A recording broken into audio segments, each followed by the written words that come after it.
ኢትዮጵያ በዲፕሎማሲው ዘርፍ እያከናወነች የምትገኘው ጥረት ፍሬውን እያሳየ እንደሚገኝ አስተያየት ሰጪዎች ተናገሩ። ለዚህም በማሳያነት ባለፉት ጥቂት ወራት ውስጥ የበርካታ ሀገራት መሪዎች ወደ ኢትዮጵያ በመምጣት ጉብኝት ከማድረጋቸው በተጨማሪ በተለያዩ ዘርፎች ለመስራት ከስምምነት ላይ መድረሳቸው ይነሳል። በቅርብ ወራት ውስጥ ለጉብኝት ወደ አዲስ አበባ ከመጡ የሀገራት መሪዎች መካከል የህንድ ጠቅላይ ሚኒስትር ናሬንድራ ሞዲ፣ የሲንጋፖር ጠቅላይ ሚኒስትር ላውረንስ፣ የማሌዥያ ጠቅላይ ሚኒስትር አንዋር ኢብራሂም፣ የጣሊያን ጠቅላይ ሚኒስትር ጆርጂያ ሜሎኒን ጨምሮ ሌሎች መሪዎች ተጠቃሽ ናቸው።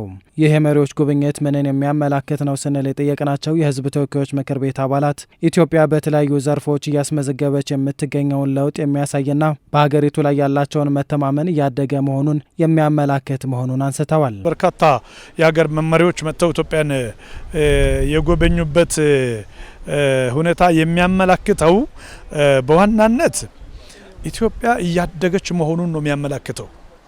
ኢትዮጵያውያን ማመን ያለብን ጉዳይ ቢኖር ኢትዮጵያ እያደገች ነው፣ ዓለም እየመሰከረ ነው። ምን ሆኑ እያለ ነው። አንድ ስትሆኑ ከዚህ በላይ ዓለምን ታስደምማላችሁ የሚል መልእክት አለው። መልእክቱ ዋናው መልእክት የሀገርን ገጽታ ሲምፕሊ መገንባት የሚለው ቃል ይገልጸዋል ብዬ አላምንም። ከዛ ያለፈ ትርጉም አለው ማለት ነው። መሪዎች በአገራችን ላይ ያላቸው መተማመን ለሀገራችን ያለው ከበሬታ እያደገ መምጣቱን ከኢትዮጵያ ጋር ተቀራርቦ መስራት የሚጠቅም መሆኑን የተረዱበትና ለጥረታችንም እውቅና መስጠታቸውን የሚገልጽ የወዳጅነት ጉብኝት ነው። የሀገራት መሪዎች ለጉብኝት የሚመርጡት በብዙ ጥናትና እቅድ መሆኑን የሚያነሱት የምክር ቤት አባላት ይህ ደግሞ የኢትዮጵያ የዲፕሎማሲ ከፍታን የሚያሳይ ብሎም በርካታ ወዳጅ ሀገራትን እያፈራች እንደምትገኝ አመላካች ነው ብለዋል። ከዚህም በተጨማሪ ከሀገራቱ ጋር ያለውን ሁለትዮሽ ግንኙነት ለማጠናከር ትልቅ እድል ይፈጥራል የሚል እምነት እንዳላቸውም አንስተዋል። የኢትዮጵያ ዲፕሎማሲን ከፍታ የሚያሳይ ነው። ወዳጆች እያፈራን መሆኑን የሚያሳይ ነው። በአጠቃላይ ተስፋን የሚሰጥ ነው። እነዚህ የሚመጡ ሀገራት ጋር ያለንን አብሮነት ያለንን ዲፕሎማቲክ ሪሌሽንሺፕ ኢኮኖሚያዊ የሆኑት ግንኙነቶችን ለማጠናከር በቴክኖሎጂ ዘርፍ ያለንን ግንኙነት ለማጠናከር ቀጣይ የኛ የሀገራችንና የሕዝባችን ተጠቃሚነት መሰረት ያለው እንዲሆን ለማድረግ የሚያስችሉ ሊጠቅሙናል የሚባሉ ሀገራትም ጭምር ነው እየተጋበዙ እየመጡ ያሉት። በሌላ አንጻር ኢትዮጵያ ከህዳሴ ግድብ ግንባታ ጋር በተያያዘ በተደጋጋሚ በጸጥታው ምክር ቤት የውይይት አጀንዳ ስትሆን ከኢትዮጵያ ጎን በመሆን አጋርነታቸውን ካሳዩ ሀገራት መካከል ህንድ ተጠቃሽ ነች። በዚሁ ሳምንትም የህንዱ ጠቅላይ ሚኒስትር ናሬንድራ ሞዲ ለይፋዊ ስራ ጉብኝት ወደ አዲስ አበባ መጥተው የነበረ ሲሆን ሀገራቱ ግንኙነታቸውን ከሁለትዮሽ ወደ ስትራቴጂካዊ ትብብር ለማሳደግ ተስማምተዋል።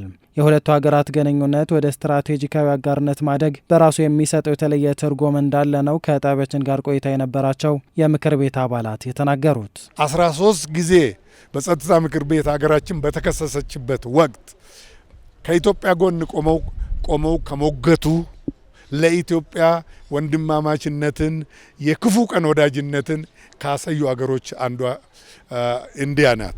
ኢትዮጵያ ከብዙ ሀገራት ጋር ባይላቴራል የሆነ ግንኙነት አላት።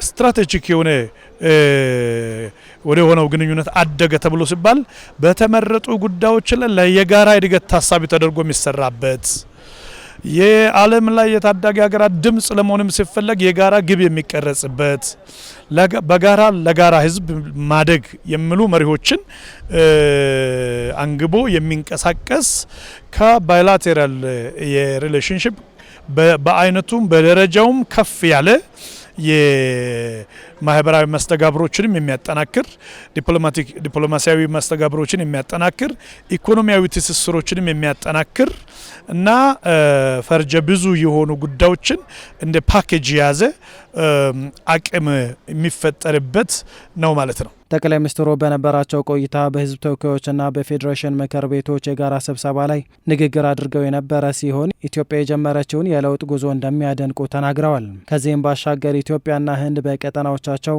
ስትራቴጂካዊ ስፍራ ላይ የሚገኙ ሀገራት መሆናቸውን በማንሳት በትብብር ሊሰሩ እንደሚገባ በአጽንኦት አስገንዝበዋል።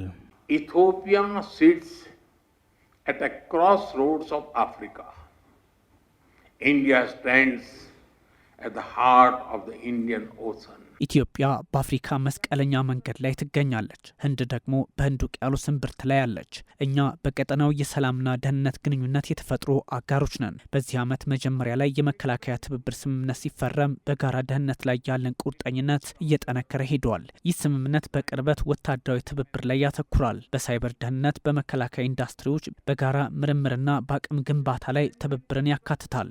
In cyber security, in defense industries, in joint research, and in capacity building.